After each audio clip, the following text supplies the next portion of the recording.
आज का जो प्रेस कॉन्फ्रेंस हम यहाँ आए हैं जम्मू में, ऑल इंडिया कांग्रेस कमेटी ने पूरे देश के लगभग 57 स्थानों पे 57 प्लेसेस पे प्रेस कॉन्फ्रेंस ऑर्गेनाइज की है 21 से लेकर के 24 तारीख के बीच।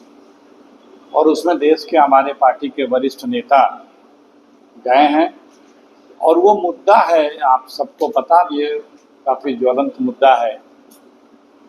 नेशनल हेराल्ड केस में जिस प्रकार से प्रताड़ना की जा रही है मोदी जी की सरकार के द्वारा, हमारे वरिष्ठ नेता आदरणीय सोनिया जी, राहुल जी और कांग्रेस का नेता, उसी के बारे में सच्चाई तो सबको पता है, लेकिन कुछ बातें और बताने के लिए हम लोग पूरे देश में गए आज।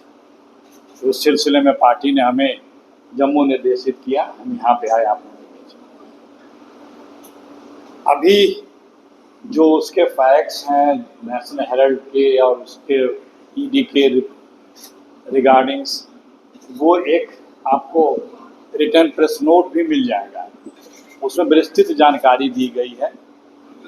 उसी पे हमारी आज की वार्ता है। देखिए, जब से मोदी जी आए इस देश में, लगभग पिछले 10 वर्षों से, उनका शुरू से पहले दिन से प्रयास है कि संविधान को बदला जाए, संविधान को बदला जाए, लोकतंत्र को और आरक्षण को समाप्त किया जाए। ये 3 बड़े इशूज पे वो 10 वर्षों से काम कर रहे हैं और उनकी मंशा है कि ये किया जाए, लेकिन उन्हें कामयाबी नहीं मिल पा रही है। उसका कारण ये है कांग्रेस पार्टी, सोनिया जी, राहुल जी और हमारे कांग्रेस के वरिष्ठ नेतागण, क्योंकि ये कांग्रेस पार्टी जिसने देश को आज़ादी दिलाया सबके साथ मिलकर के, वो और इस देश के लोग कभी ये नहीं चाहेंगे कि बाबा साहब और कांग्रेस के द्वारा, नेहरू जी, गांधी जी के द्वारा अडॉप्ट किया गया जो हमारा संविधान है वो कोई बदल पाए, और ये संभव भी नहीं है, कांग्रेस ऐसा होने भी नहीं देगी। तो संविधान नहीं बदल पा रहे हैं तो वो बदले की राजनीति कर रहे हैं। मोदी जी संविधान नहीं बदल पा रहे हैं, इसलिए वो बदले की राजनीति कर रहे हैं पिछले 10 वर्षों से। उस बदले की राजनीति में झूठे मनगढ़ंत आरोप लगाते हैं हमारे नेताओं पे और उनके ऊपर मुकदमे करते हैं। उसी क्रम में ईडी ने सोनिया जी और राहुल जी के ऊपर नेशनल हेल्थ प्रकरण में मुकदमा दर्ज किया, चार्जशीट लगाई। आप लोगों के संज्ञान में मैं लाना चाहता हूं कि इसी ईडी ने इसी मामले में, इसी नेशनल हेल्थ मामले में 2015 में अपना क्लोजर लगा दिया था। सारे डिपार्टमेंट ने जांच कर चुकी थी, कहीं कोई अनियमितता नहीं पाई गई। उसके बाद अचानक फिर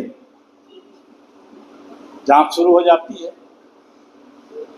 ये समझने की आवश्यकता है कि राहुल जी के पीछे, सोनिया जी के पीछे क्यों इतनी बुरी तरह से अनीति के तहत, गैर कानूनी तरीके से मोदी की सरकार पड़ी रहती है। राहुल जी की तो सदस्यता तक के लिए सजा तक सुना दी गई थी, उनकी सदस्यता भी बीच में चली गई थी।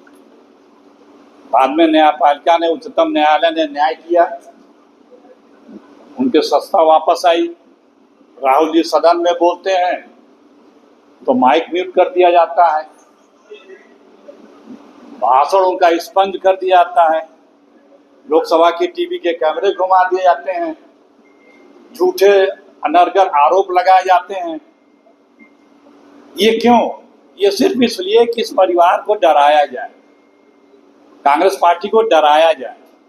लेकिन भूल रहे हैं वो अंग्रेज जो इस देश पे हुकूमत करते थे, कांग्रेस पार्टी का नेता, नेतृत्व, कार्यकर्ता और ये देश उनसे जब नहीं डरा, अंग्रेजों से, और उनसे लड़ करके आज़ादी ली, तो ये उनके गोरों से नहीं लड़े तो उनके छोरों से क्या हम लोग डरेंगे? तो ये भ्रम में है। तो ये जो संविधान न बदल पाने के कारण जो ईडी कार्रवाई कर रही है, उसमें किसी ने भी कभी भी कोई कंप्लेंट नहीं की, किसी ने एफआईआर नहीं की है, चाहे वो व्यक्ति हो चाहे किसी संस्था ने। ये नहीं कि किसी विभाग ने ही कहा हो कि इसमें जांच करिए, वो अपने आप शुरू कर देते हैं। पहले भी शुरू किए थे, वो बंद हुई, जांच एजेंसियों ने बंद की, इन्हीं की सरकार की जांच एजेंसियों ने बंद की।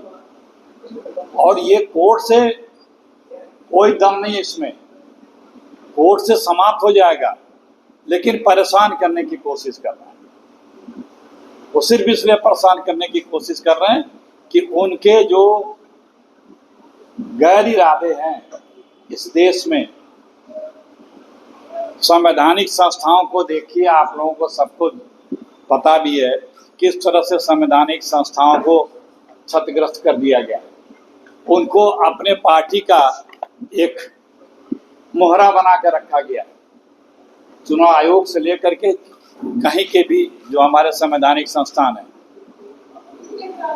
पार्लियामेंट में भी विपक्ष के नेता राहुल गांधी की लोगों की आवाज दबाने का, कोई भी व्यक्ति अगर असहमत है, मत भिन्न है, विरुद्ध है, उसे पसंद नहीं है नीति किसी मोदी जी की सरकार की, और यदि वो आवाज उठाता है लोकतांत्रिक तरीके से अपनी बात रखने के लिए, लोकतांत्रिक पद्धतियों को अख्तियार करके सड़क पे आता है, चाहे वो पत्रकार हो, चाहे कलाकार हो, चाहे साहित्यकार हो, चाहे पॉलिटिकल पार्टी हो, चाहे किसान हो, चाहे नौजवान हो, चाहे जो हो, उसको दमन करने का प्रयास करते हैं और दमन करते हैं।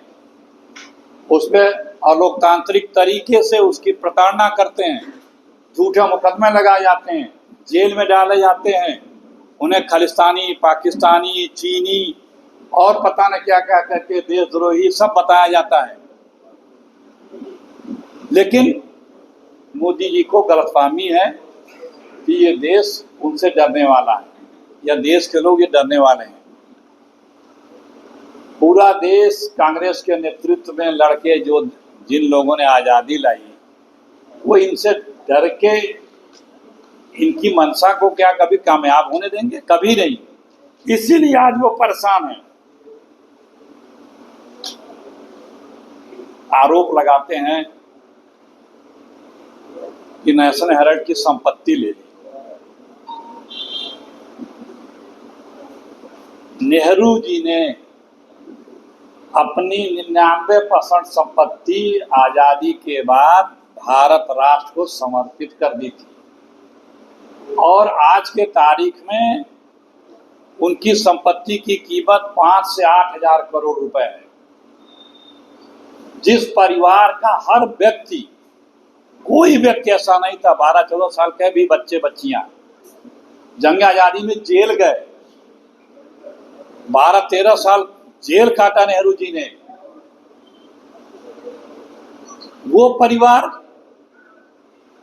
पे इस तरह के ओछे आरोप लगाना, ये दिखाता है कि ये लोग किस लेवल पे जा करके लोगों के ऊपर कीचड़ फेंकने का काम करते हैं। और ये भी आप लोगों को पता होगा, क्योंकि सब चीजें मीडिया के माध्यम से सब जगह पहुंच रही आ रही हैं। ये जो कंपनी बनी है यंग इंडिया, ये धारा 25 जो अब 2013 के कंपनी एक्ट के तहत अब धारा 8 है, उसमें बनी थी। उसमें नियम ये है कि उस कंपनी के एक भी पैसा उसके शेयर होल्डर या जो काम कर रहे हैं उसमें बोर्ड में है, वो एक भी पैसा उसका उपयोग नहीं कर सकते हैं, उसके गाड़ी घोड़ा भी यूज नहीं कर सकते हैं, उसका कोई सुविधा भी नहीं ले सकते हैं। सिर्फ उसको रखवाने के लिए ये कमेटी है। तो और आज तक एक पैसे का ट्रांजैक्शन नहीं हुआ है, 1 रुपए की लेन देन नहीं हुई है, न किसी को पेमेंट हुआ, न भुगतान हुआ है, न किसी को उसका कोई फायदा दिया गया है।